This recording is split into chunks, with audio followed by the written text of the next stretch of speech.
Welcome back to In Her Image, a podcast where we seek and celebrate our Mother God through scripture, scholarship, the arts, mythology, and everyday life.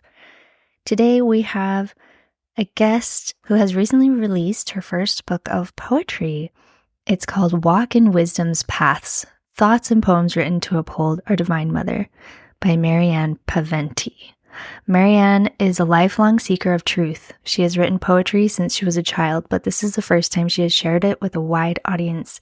She attended Brigham Young University, where she studied fitness and wellness, and is now continuing her education through BYU studying psychology.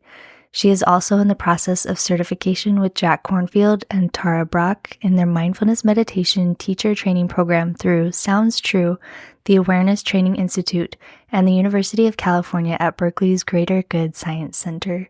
She enjoys the beautiful mountains and skies of Idaho, where she and her husband Tim are the parents of 4 children. Here is Marianne Paventy being interviewed by Jessica Woodbury.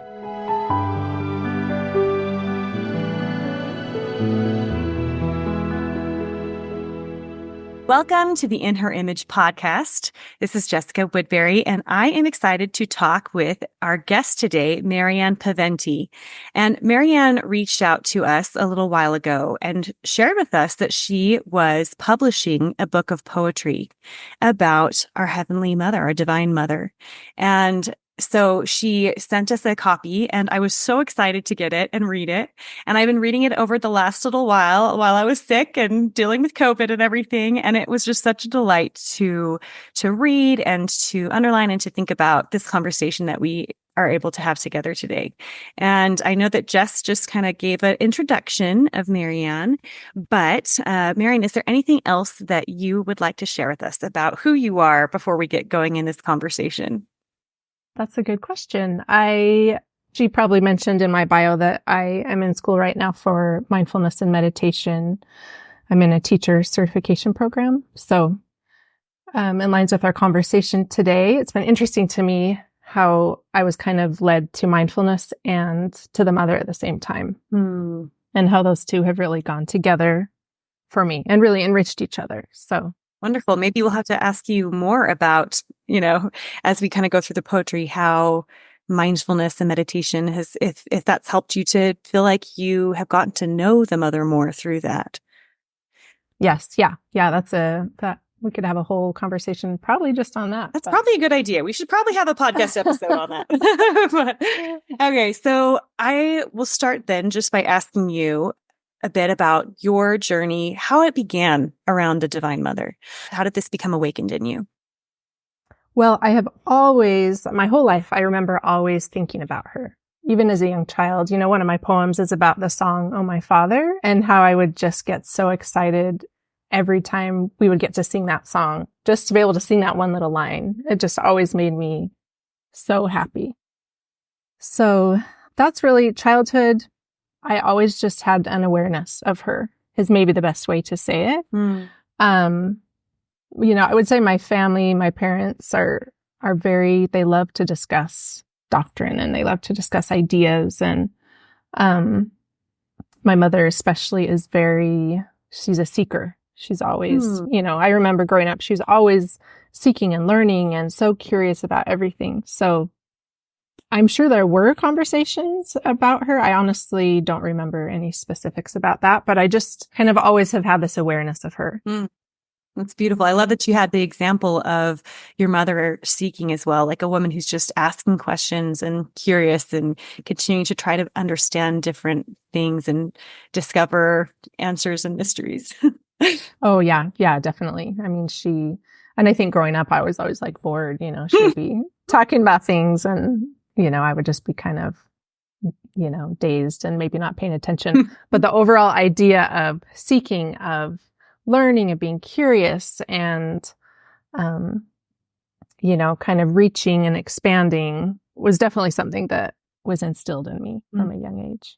So I would say probably about 5-ish years ago, I was talking to my daughter. We were talking about Jesus, and she was saying, wouldn't that be so amazing to see Jesus? I was tucking her in at night for bed, and I was saying, yeah, that would be amazing. I would love to see Jesus. That would be so cool. And then I walk out of the room, and it was like one of those moments that I'll never forget.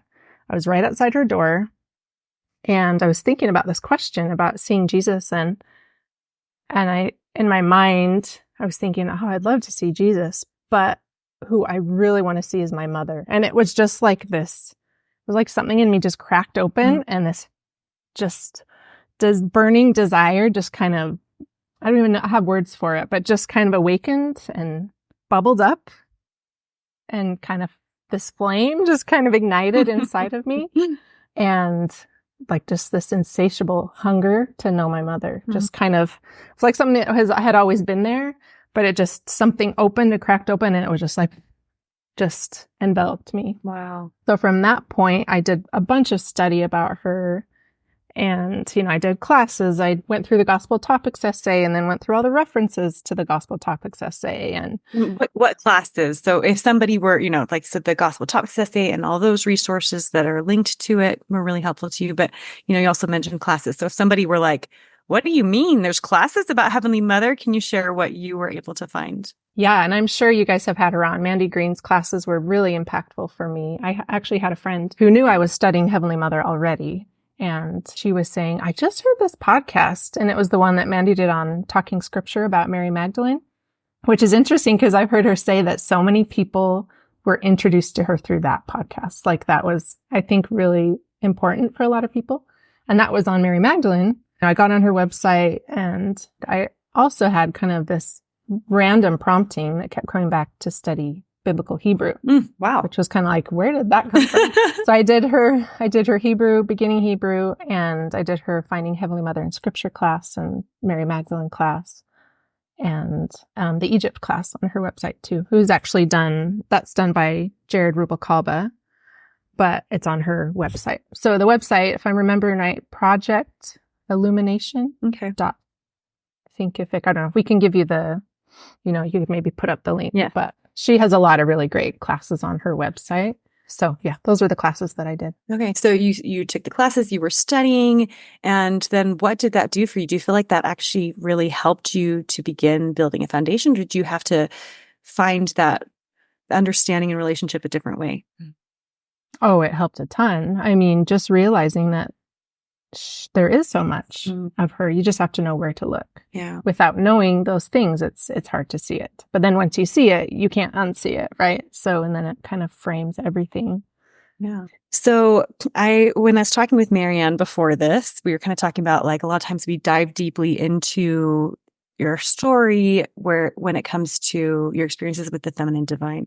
But so much of that really does come through in her poetry and from this book. We will dive more into, her experiences, but also I think it can be really beautiful to do that through these works, through these writings that she has given. So I want to start by asking you to read the author's pledge, because I thought it was really beautiful and it set the tone for the book, and also, says some wonderful things about what you're going to be doing with it.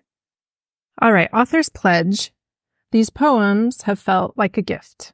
They came to me wrapped with love and care, tied up thoughtfully and masterfully with exactly what was needed. They settled into my soul like a feather lightly falling to the earth. They also pierced my heart and mind in ways never to be forgotten. Words cannot express what these poems have meant to me. I have mulled this over again and again in my mind, and I can't imagine a scenario where I feel good and right about making money from this gift. So it is my pledge that 100% of my profit from the sales of this book will be donated to charity, specifically to charities that benefit, protect, and empower women and children. I feel immensely grateful and overjoyed to be able to share these poems with whoever else may need them. Thank you so much. I loved that. Just kind of opening at the very beginning. It's one of the first things that you read is that pledge. And you could already get a little taste for the poetry in that first paragraph, right? About them settling in your soul like a feather lightly falling and piercing your heart. And I think a lot of us can relate to times when we feel, that really, those strong movings and promptings. And then those just light little experiences that you have to be really present and aware to recognize even. But I also loved how you talk about, it being a gift. And so we talked about feeling like it was a gift, you being led to these different experiences and to learn different things about the mother. And I love that you have created this gift, and that, you said that you would be giving any of the proceeds to charity, which I think is just so beautiful. And what a reflection of what this is all about, about our divine mother, and like, what would she be doing? What is her work? And so I loved that and appreciated that. How are you deciding those charities that you'll be giving to? I have a couple friends who have charities that, one that helps people kind of get back on their feet if they've had their children taken away from them for different reasons. I have another friend who has a charity that benefits orphans in Vietnam, a specific orphanage. So those would be two that would be easy to go to. But I'm also open. This whole process to me has just felt like kind of a line by line process. So I'm trying to just stay in the moment and just take what's coming next rather than worrying too much down the future of, what's in store. So, so I don't know. We'll see. Yeah. We'll see where things go and where things take me. Yeah. Well, and you've made the pledge. And so just as you have kind of felt led in your other steps of this process, I'm sure that they will help you to know where the best place is for those proceeds to go. So yes, yeah, I have no doubt about that. All right. So let's begin well, actually, no, before we go there, where can people find this? Just so, like, if they're listening and they're like, I want to go and get a copy of this and I want to be able to read these myself, where can they go? We'll start off with that and then we'll begin reading some of the poetry. The publisher is Olympia Publishers. If you go to their website and buy it, it's just the pictures are a little richer, a little nicer than the Amazon copy. Okay. But either way. Sounds good. And we can put links up in the show notes as well, so that if you are listening and want to go check it out and put in an order, then you'll be able to find the links there. And what you'll search for, and I don't think we even said the name of it so far, is Walk in Wisdom's Paths, Thoughts and Poems Written to Uphold Our Divine Mother by Marianne Paventy. So, as I said, I want to dive even more into your journey through your poetry. And I felt like, there's so many pieces of it in all of the poems. But one of the poems that I felt like really gave a good, broad overview of your journey, or of what often this journey looks like, was the Ascent, which is actually the very last poem in the book. So why don't we start at the end? And I'd love to have you read that poem, The Ascent, and then talk about it and talk about your experiences that are behind this. Okay. And what's interesting about this poem too is the book was already done and, in the process of being published. Like, I thought it was done and it felt complete to me. And then this last poem just kind of poured out of me and came. And then I realized, okay, that's actually the ending. That's really the way it's supposed to end. Okay. The Ascent. You call to me from the still center, bidding me to climb, to venture upward. I try, but this burden weighing me down. As I shed my skin again and again, I am lighter, quickened. I ascend. Each crest brings further light and truth, bringing me closer to that timeless point, that true north where all is woven and swaddled in the silken threads of love. The winds come, harshly whispering, who are you to climb? The way is far too steep. You will fall. You will fall. I am deaf to the cries of this counterfeit wind. I press onward, upward. I climb through the darkest night and the brightest morning. At last I reach the top, a quick intake of breath as I look around. I know this place. I recognize these walls. The familiar patterns and shapes tenderly engraved by your hand. At last I see your face. You are here? You have always been here? how did I not recognize I have arrived at last in the sacred space where you have always been, within the sanctuary of my own heart? That was so beautiful. As I was reading it, I loved the beginning because I am a climber and I'm a trail runner and I love to climb mountains. Like I'm all about just getting to the very tops of the mountains. And so I could feel kind of this journey and I could see myself even within the journey, in this ascent, like up a mountain, climbing something difficult. And so first of all, I loved that and it made it feel very real to me. And I've also felt like I have met our mother and father in the tops of the mountains. And so I just loved this image of ascending to commune with the divine, right? Mm-hmm. I want to start by kind of asking you then, when you talked about, you said you called me from the still center, bidding me to climb. You said, I tried, but this burden weighing me down. As I shed my skin again and again, I am lighter and quickened. And so I would love to ask, like, what were those burdens that were weighing you down in this journey to better commune with and find the divine? And then also, what were those layers of skin, those things that are a part of yourself that you had to shed in order to be able to reach it? I love this question. I love this question. Because I think that's part of this human experience, right? It's part of learning and growing and becoming more like our heavenly parents is letting go. I mean, letting go has been such a big thing for me. When I think of burdens, one of the biggest burdens that I have felt that I have needed to let go of, that's been important for me to let go of, and I think honestly is probably the burden of humankind, and it's fear. I just have realized I've had to let go of fear and to turn to love instead.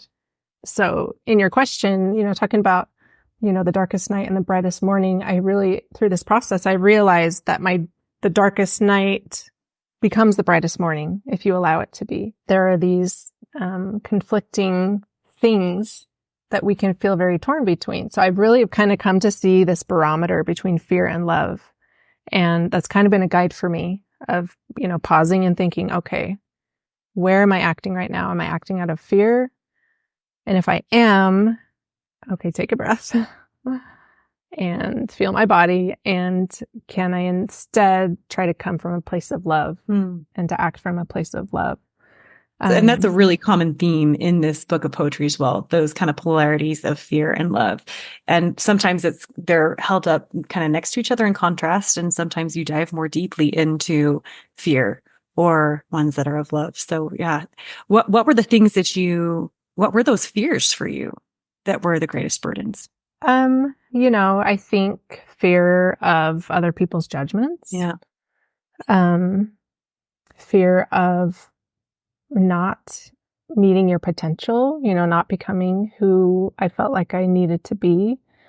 But I think at the same time, sometimes it's fear of realizing how powerful you can be. One of my very most favorite quotes is by Marianne Williamson, and she says, our deepest fear is not that we are inadequate. Our deepest fear is that we are powerful beyond measure. That it's our light, not our darkness, that most frightens us. And so, I think sometimes stepping into who you are meant to be can be really scary because that a lot of things will have to change, first of all. And it's really just giving your heart over to God and just trusting them that they know what's needed and that they've got you. I had to let go a lot of fear just publishing this book, honestly, because it feels like it's kind of like, okay, here's my heart.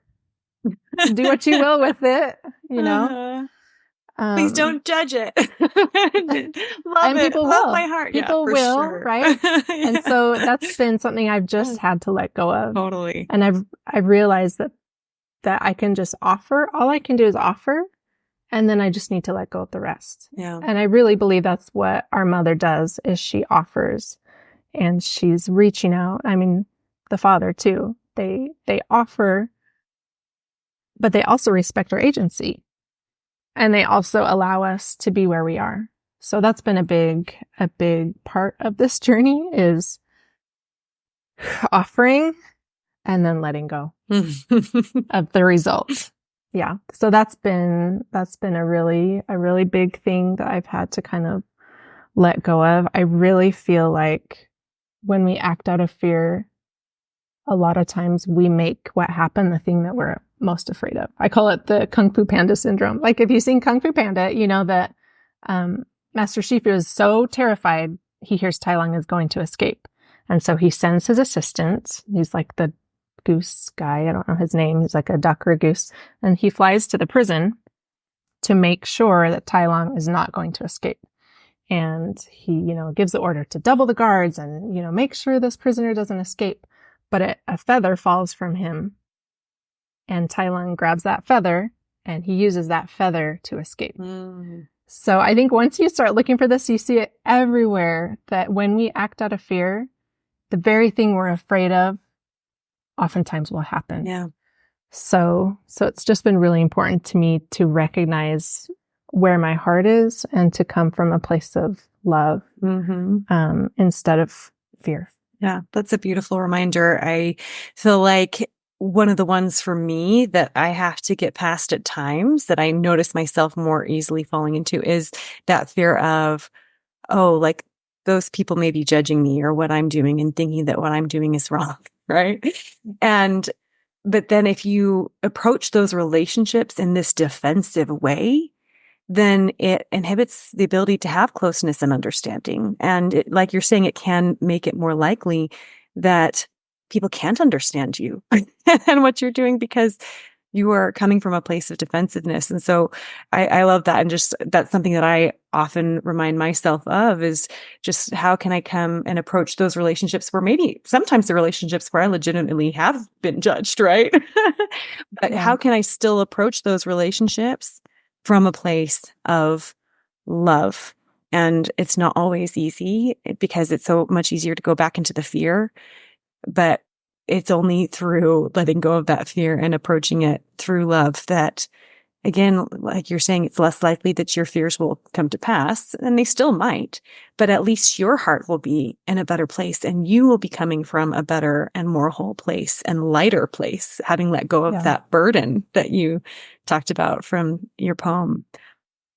Yeah, definitely. And I feel like, this doctrine of a Heavenly Mother is something that has a lot of fear around it for a lot of people. So it's just again and again something that's just kept coming back to me, how important it is to come from a place of love. Were you afraid? Was there fear for you? Because it sounds like you, from what you described beforehand, that you didn't necessarily have this inherent fear yourself around the journey, but did you then encounter fear of others as you maybe started talking about it and going further along in this journey? Oh yeah, for sure. I have never felt afraid of her or connecting with her. I'm always just like, please give me more, give me more. But I definitely have felt some fear of, or felt other people's fear maybe, and hesitation. I just think it's so interesting. I think sometimes, and in the church and just in our country and our world, sometimes we're so afraid of discomfort. Like we think discomfort is going to kill us, like it just feels so hard and scary. We're like, we're seeking comfort like nobody's business in our day. And so I think sometimes people fear discomfort, like, oh, that feels uncomfortable. That must be wrong. Right. But I really think that most of the time, discomfort is an invitation to be curious and to figure out, okay, I'm feeling a little uncomfortable, or I'm feeling a little discomfort. Why am I feeling that? And to just pause and think about it. Okay, why am I feeling that? Maybe it's something cultural. Maybe it's because of a false belief I have. Maybe it's because I know things are going to change, and change is hard and scary, So, think about Christ.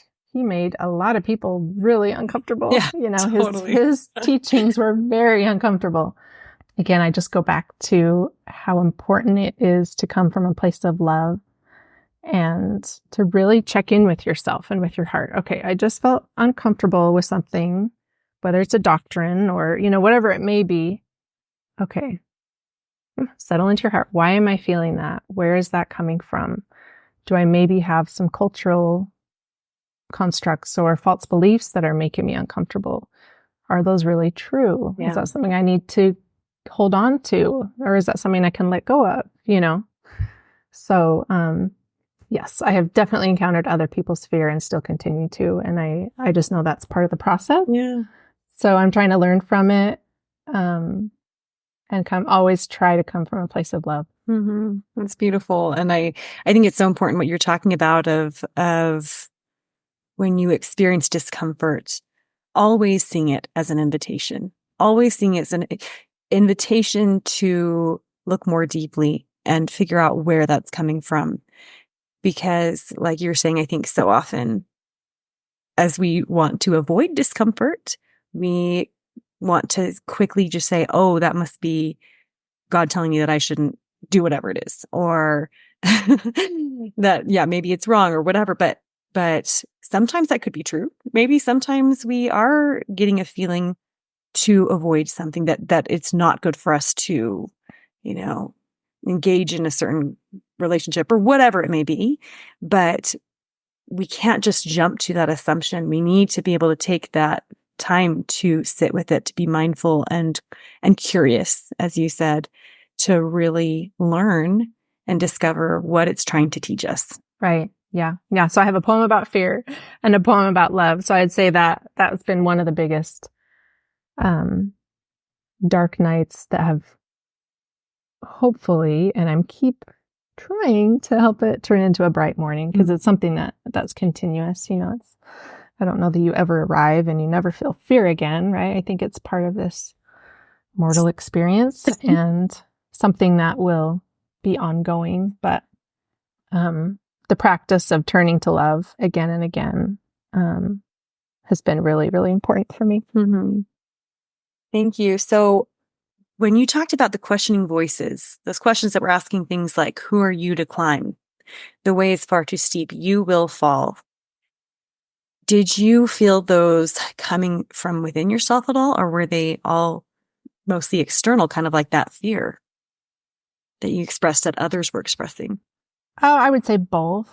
I would say doubt is probably the biggest tool that the adversary uses, self-doubt, especially. If you think back to Adam and Eve in the garden, as soon as they partake of the fruit and they know that God's coming, he's like, quick, hide. That feeling of you're not worthy, you're not enough, hide, is something that Satan has used since the beginning and is still using all the time with everyone. So I think part of that is recognizing where that comes from and saying, okay, I see you and I'm not going to buy in and I'm not going to believe it because it's just not true. Mm-hmm. So I think definitely a lot of that comes inwardly. And, I haven't had anybody, express that they want me to fall, but I have definitely felt people's fear. Mm-hmm. I felt others that are super excited and some that feel fearful or worried or just unsure. Mm-hmm. And so, like I said, I have realized I need to let people be where they are, and it's okay. Yeah. Everybody doesn't have to see things the way I do. And just like I want them to respect my thoughts and my feelings and my experience, I need to respect their thoughts and their feelings and their experience. So just as I want them to give me space, I need to give them space. So that's been an important lesson for me too. Thank you. And that can be hard for a lot of people when we feel so passionately and strongly about things that we want people to be able to see the things the way that we see them, because maybe we feel so strongly that they are true. But it reminds me of, there's a painting by, I believe, Caitlin Connolly, and it's of someone like forcing an apple in a woman's mouth. And it's like, oh, wow. Yeah. And I just loved it because it was like, you can't you can't force someone to eat the fruit. Like, it doesn't matter how delicious it is. It's not okay. Right. And so Right. just allowing people that space to have their own experience and to respect that. It takes a lot of maturity and a lot of wisdom and even confidence in your own self. I think sometimes when we want to force others to see things the way we do, it comes out of this fear that maybe if they think differently, we must be wrong. Or there's just a little bit of less security, a little bit of insecurity, I guess. And Right. so it takes becoming confident in yourself and maturity to be able to allow that space for others. So one of the things that I also loved about this poem is the way that it's like a full circle. Because at the beginning, the first line is, "You call to me from the still center, bidding me to climb." So the call came from within you when that Mm-hmm. fire kind of cracked you open. But then you ascend, you go through this journey, and the place that it brought you when you'd ascended was right back to the beginning. I have arrived at last in the sacred space where you have always been, within the sanctuary of my own heart. And it's like you start where you ended, within the stillness within in your heart. And yet your eyes have been opened, right? Like you have come to see and understand so much more through the journey, that where you needed to be all along was within yourself almost. And that's where they were within you all along. I don't know if you have any thoughts about that or. Well, as you were saying that, it's just so interesting. I had a few thoughts. I thought of The Alchemist, which is an amazing book. If you haven't read that, I highly recommend it. And also just thinking about this mortal journey of, it is like it's a returning. You're starting and you're venturing out and you're learning and you're growing and you're failing and you're in a lot of dark nights and a lot of bright mornings, and then you're coming back. So, I mean, it's really this mortal journey. You know, we are these ancient spiritual beings having this mortal experience. And I think it's just so helpful to remember that we existed a lot longer than this short life, and we're going to exist a lot longer after this short life. And it's really felt like coming to know her has been coming to know myself. That's woven together. You can't separate the two. So that's been a huge part of this journey for me, coming to know her and coming to know myself at the same time. Yeah, that's beautiful. And you get a glimpse of that, as you say, "I know this place recognizes these walls, the familiar patterns and shapes tenderly engraved by your hand." But it's you, it's your heart that has been engraved by her, by the divine.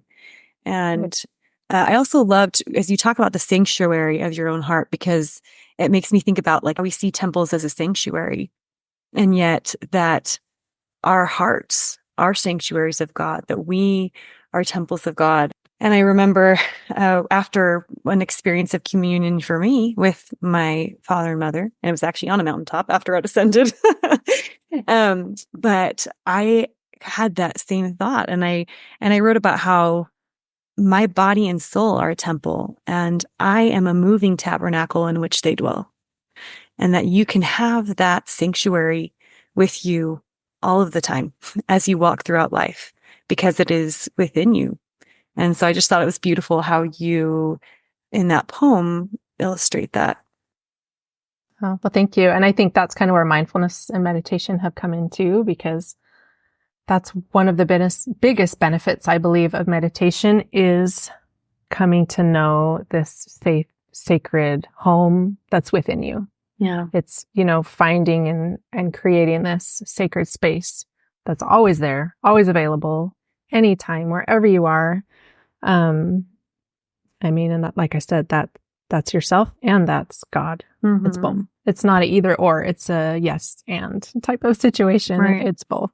So since we talked a lot about fear, I think it might be kind of interesting to read page 91. So fear is never the answer, because I loved the imagery that you used in this poem when it comes to thinking about fear. Okay. Fear is never the answer. snaking in like a thick, dark goo, slithering through the sinews, binding the soul, suffocating the heart. An enemy quietly creeping, intruding, infiltrating. But here is a little secret. It only has the power that we bestow. It may bruise our heel, but we can crush its head. Like I said, I loved the imagery of that. And again, kind of the full circle at the beginning of it, snaking in, slithering like a snake. But at the end, bringing it back to the promise that Eve could crush the head of the serpent. And I think it's interesting how you brought in the past when we were talking about fear, how in the garden, in that story, that is what the snake did, right? He tried to say, oh, be afraid of your nakedness, be afraid of God in your nakedness. And that's where it comes from, but that we can crush its head. So I don't know if you want to share a poem about love to kind of contrast that, or talk about how you have found effective ways to crush that fear. Yeah. Well, let's read Love is Always the Answer. That's kind of fear is never the answer, and love is always the answer. There you go. Yes. Love is always the answer. And I have to say, kind of to preface this, so it's interesting, looking back, hindsight is always more clear, right? But it's interesting looking back on this journey that I've been, and this phrase, love is always the answer, is like a phrase that God just like placed in my heart. And I mean, I have a bracelet that says it. I have a sign on my wall. And this was, a few years before any of this journey with the mother started. And so I really feel like God was kind of laying the groundwork of my heart. So this was kind of like the tilling of the soil so I could be ready to receive this turning towards love. Love is always the answer. I keep coming back to you. Why does that continue to surprise me? It shouldn't by now, yet it does. You amaze me with your depth. Your instruction gently tutors me. I hope to be a humble pupil, but you are often not easy. You often stretch me to places of discomfort and discontent. As I try to expand, try to be large enough to hold this disquiet, I feel you also expanding within me, bringing me more wisdom and understanding. Yes, you are not always easy, but you are always the answer. It's beautiful. So, how have you felt this desire to learn love stretch you even to like levels of discomfort? Because usually we don't think of love as uncomfortable. Mm-hmm. Yeah, I mean, it's kind of what we were talking about before. I think God, of Jesus teaching things that made people, feel some discomfort, I'm sure. And even now, the teachings of Jesus can bring people a lot of discomfort. But, I really believe that God is love. The more I thought about love and really tried to incorporate it as a part of me, I don't think it's just a nice concept. I think it's a tangible force. I think it is something that can literally change us, and not just in spiritual ways, but in ways we can't even understand right now. When you talk about becoming a new creature in Christ, I really believe that love is the force behind that. That as you allow love to be your guiding force, which is God, because God is love, it just changes everything. It changes everything, including you. It changes your heart. It changes your mind. I mean, I believe it changes your very cells. I think it just can encapsulate everything in light and love if you allow it to. And, if we're to become like them, they are love. So it's something that we need to think about and be trying to do. Thank you. Maybe next I'll have you read The Throne of God is a Loveseat, because I think it talks about the love of God in a different and beautiful way as well. So could we go there next? Sure. The throne of God is a love seat. The throne of God is a love seat, designed for not one God, but two. Together they sit, together they stand, together they shaped me and you. The throne of God is a love seat, awash with eternal affection. No forces can oppose, nor break, nor bend this cosmic and holy connection. The throne of God is a love seat. They endeavor with hands entwined. They ascend together, never to part, hearts knit, souls celestially combined. The throne of God is a love seat. I humbly approach courts above. I offer my heart, my devotion, my will. I kneel in the presence of true love. I loved that. I loved the rhyme to it. I loved thinking about like the throne of God and just thinking of this like cushy, comfy little love seat where they're just like snuggling together up there. They're just holding hands, as you said, their hands entwined. And it just was this beautiful image that brought so much delight to my soul. But I also loved at the end, you talking about approaching them, offering your heart, your devotion will, and being in the presence of true love. And that is what our divine parents are, is true love. And that also in this poem, we normally think about the love for all mankind, which is a huge part of what their love is. It's a love for their creation, for their children, for all in the universe, I believe. But that also, it just was this beautiful image of their divine love for each other. And like, what does that look like?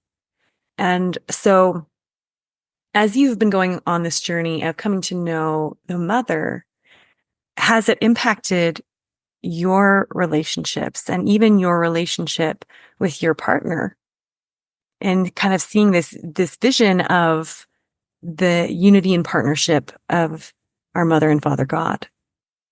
Yeah, I mean, there's a lot to that. I think, I kneel in the presence of true love. I think you can take that so many different ways. You can take it in the way of, yes, the way that they support each other, uphold each other, cheer for each other, root for each other, want each other to be the best they can possibly be. No competition, no jealousy, just pure love and support. And then I think you could also look at it in the presence of true love, as what I was saying before, like they literally are love. Yeah. And that's where we're trying to get to, right? Is this true sense of love. But yeah, I mean, definitely I'm really lucky that my husband, is so supportive of me, and he has been just cheering me on this whole way, rooting for me, so supportive. But I know not everybody has that. And actually this poem, I love it, but I also was worried to put it in because I recognize that it can bring pain for a lot of people, because not everybody has that. Yeah. And I want to honor people's suffering and realize that my story is not the same as everyone else's. And, that's why I kind of put a little blurb after that, just because realizing that the image of a mother, father, God on a throne can be thrilling for someone and so comforting for someone. For someone else who's sitting right next to them, it can be really painful. And, I just want to honor that and to bear witness to that suffering, because it's real. We don't all have the same story, right? And I don't think we're intended to. Right. Absolutely. Well, I know that I've asked you to read a lot of, some of my favorites so far. So I would love for you to choose one that was really impactful and meaningful to you next. Okay. There's a couple that I was thinking about. I think I'll start with No Contest on page 20. And the reason why this one is important to me is because a lot of that fear that I was talking about that I encounter from people, people are very afraid that turning to the mother is going to take away from Christ. I hear that over and over and over and over and over again. And I just don't think it's true. In my experience, it hasn't been true. Yeah. When I have 4 children, And I had my first child and of course just loved him so much. And my heart was just filled with a love I had never experienced before. It was so beautiful and so all encompassing and overwhelming at times and beautiful. And then I was pregnant with our second child. And I remember feeling afraid, like, what if I don't love her as much as I love my first child? Like, I can imagine having more space because I already feel so full, right? And then she's born. And of course, I love her in just as much abundance as I love my first child. There's not a limit on the way we can love. There's not a limit on our capacity to love. Love is not a limited resource. And so when I hear people worry that if we turn to the mother, it's going to take away from the son, which, by the way, you never hear anybody say turning to the father will take away from the son. You never hear anybody say that. Only when femininity comes in and it becomes scary. Right. Because of all those things we talked about, cultural things and, ideas that we have or that we were taught or, whatever it may be. It's probably different for everyone. But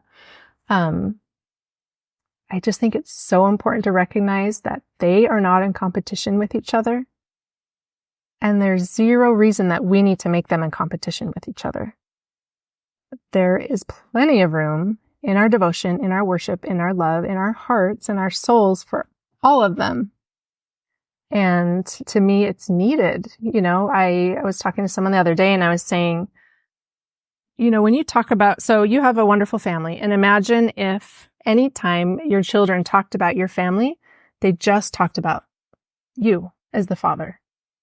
It would be true because you're a wonderful father and they love you and you've affected them and impacted them, and that's all true. But if they never mentioned your wife, it would not be a fullness of truth. Yeah. In my experience, anytime there's a gap in fullness, it's going to cause suffering. And so, I think bringing the mother in and having this fullness of this picture, this completeness, this perfection, perfection in Hebrew literally means complete. So we're commanded to be complete, and bringing the mother back into this picture is that fullness, that completeness that will, I believe, heal so many hearts. So with that long introduction, I'll read No Contest. This is not a contest, not a game of who is best. There's no medal, no first place prize, no declaration of who's better than all the rest. The return of the mother to our broken home will mend suffering hearts, not separate or draw lines in the sand or tear us further apart. Wholeness, completeness, unity. This is our desired destination. Togetherness, as modeled from the very beginning, the first thought of all creation. If the mother and father work together in love and harmony, why do we fear her return as a threat? Why are we afraid to see? The mother bids us partake of her fruit, the only begotten Son. He is the way back to them. Together we may be one. Zion is the pure in heart, unity and love unfeigned. Can we open our minds and hearts together? Can we see that this great change is not a threat, not a match, not a way of choosing sides? As love and devotion increases for her, for him it does likewise. Our heart's capacity can hold them both. In truth, our love knows no bounds. The seat of our soul can expand, make room, as Zion together is found. That's beautiful. And when you were talking about just, the example with your children and your heart and your love just growing and not loving one less because you don't have space in your heart for more love. It just reminded me of like my grandmother. We'd always do this thing where she'd be like, I love you more. I love you more, which is just kind of silly. Obviously, we were not in competition, but she would talk about how, we're like, well, grandma, you have so many grandkids, like you can't, where we just have you. So we have more ability to love you because you have too many to love. And she just would always say, the more people that I have to love, the more your heart grows to be able to be more capable of love. And so it is really sad when people, with our mortal minds, begin pitting divinity against each other. as if it is a competition. And of course, just being able to recognize, why would our love for one member of our divine team take from the love and the ability that we have to worship and love another? Like you said, our minds can, and in our conversations, people can totally understand how we can so wholly love both Heavenly Father and Jesus Christ, or how we can wholly love our husband and each of our children. And so it is just kind of funny sometimes, also not funny, but how often the kind of arguments that are made, the fears that come up for people, when you look at them, they don't really make logical sense when you look at any other comparison that you can think of. So anyway, I love that poem as well. I also liked the one right before, kind of talks about similar things, him hanging in the balance, and really this idea of wholeness and striving for greater wholeness. So could you read that one for us? Sure. And I just had one thought as you were talking, we're here to try to become like God, right? That's hopefully our ultimate goal. And we already have within us an infinite capacity to love. It's already there. It's not something we have to strive for. I think it is just already innately part of who we are. And I think that's really one of the things that makes us the most like God right now. We already have this infinite capacity to love. There is no limit to how much we can love. All right. Hanging in the balance. I see him within pages, upon screens, framed and displayed, portrayed and engraved in earthly and holy places. I hear of him from stands small and great, voices old and young, singing praises, expressing adoration. I speak to him as the sun rises and sets, and many spaces between. My devotion to him is sure. My need is established in time, in eternity. Yet my soul has a void. My eyes, my ears, my lips long to include her. My soul cries for balance. No longer will I sit in passive expectancy, hoping for her on a silver platter. I go to find her myself. I loved that, because my great awakening came from this imbalance. It came from just waking up very suddenly to the way that we see him everywhere, in the pictures and the words. We hear of him, we speak to him, and just this like awakening to the soul focus on him, and the pretty much total absence of recognition of speaking of our mother, of her. But one of the other things that I really loved about this poem was, you said, my soul cries for balance. No longer will I sit in passive expectancy, hoping for her on a silver platter. I go to find her myself.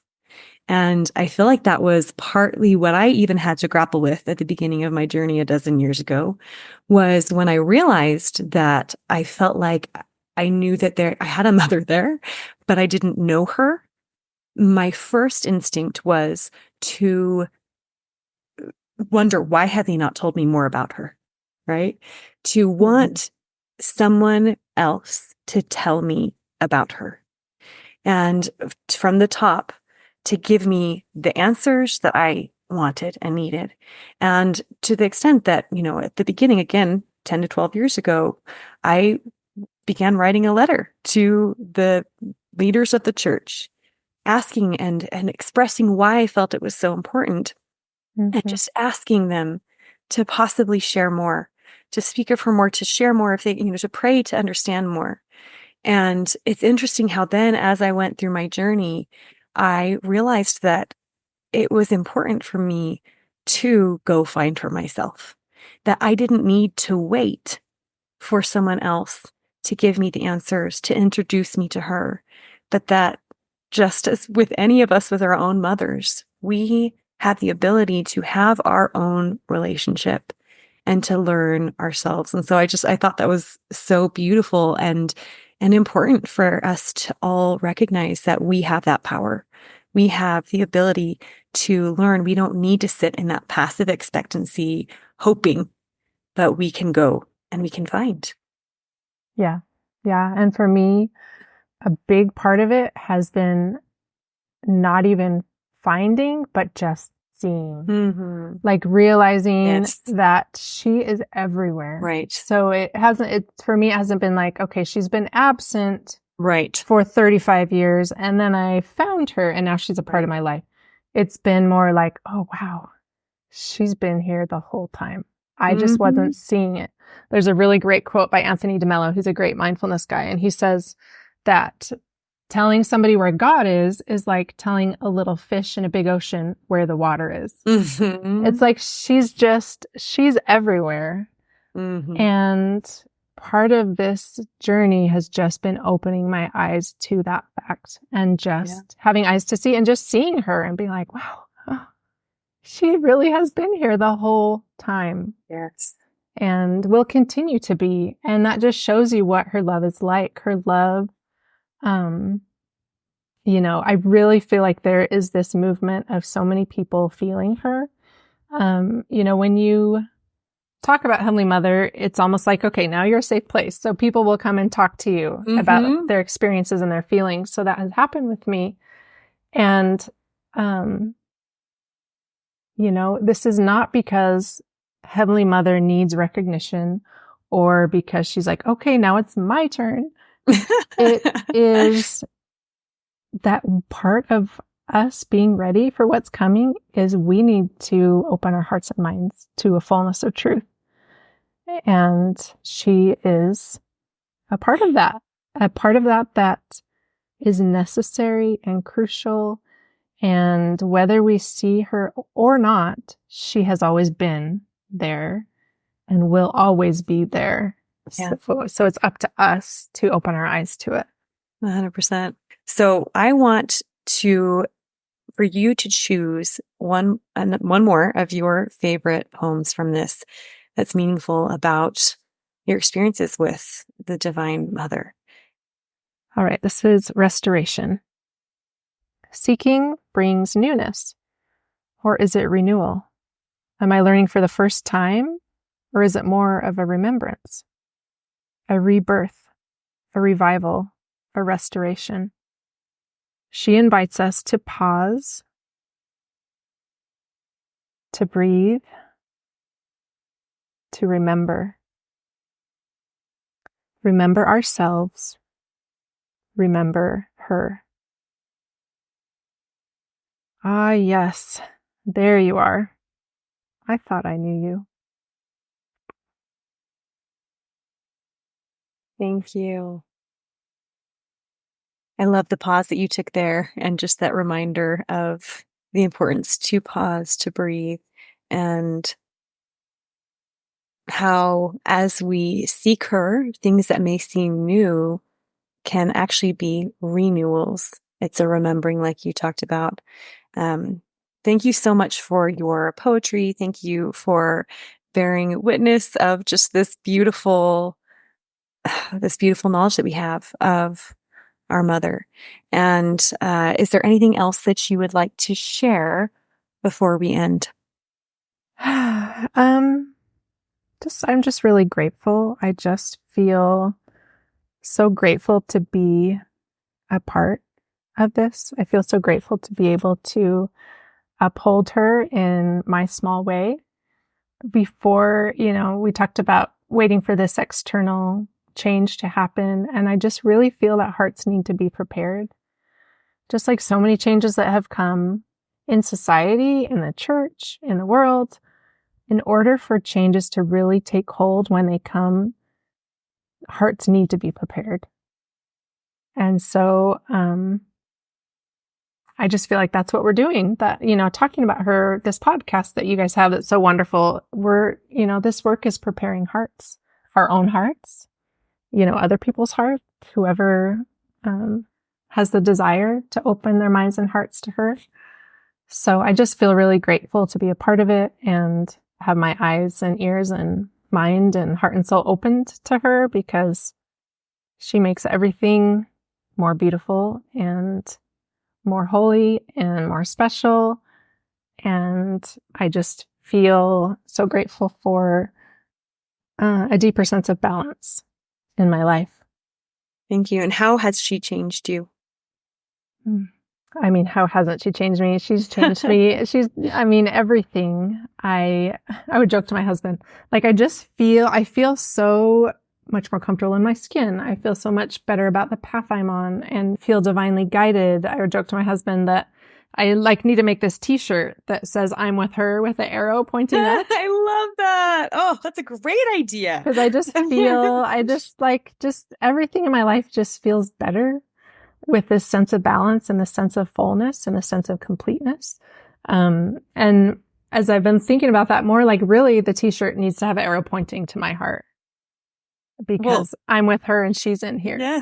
Totally. Well, what was interesting is even when you said that and you described an arrow pointing up, my thought was what that looks like is it's pointing to you, to your face, right? And even as I thought that, I was like, how perfect is that? Because as you talked so much about in this conversation, that they're one and the same. I mean, she is within us. And as we come to know her better, we are knowing ourselves better. And as we are with her, we are with us. Yes. Yep. Simultaneous expansion and enlightenment. Definitely. Okay. And then you also, before we go, you had also shared that you are helping to host a gathering. So could you tell us a little bit about that and how people, if they're in the area where you are, can be a part of that? Yes. I live in Eagle, Idaho, which is just outside of Boise. And we're having a gathering October 19th, which is a Saturday, and I'll be doing poetry readings. And I have a wonderful friend, Bianca Merkley, who's a really talented musician. She'll be singing and playing the guitar.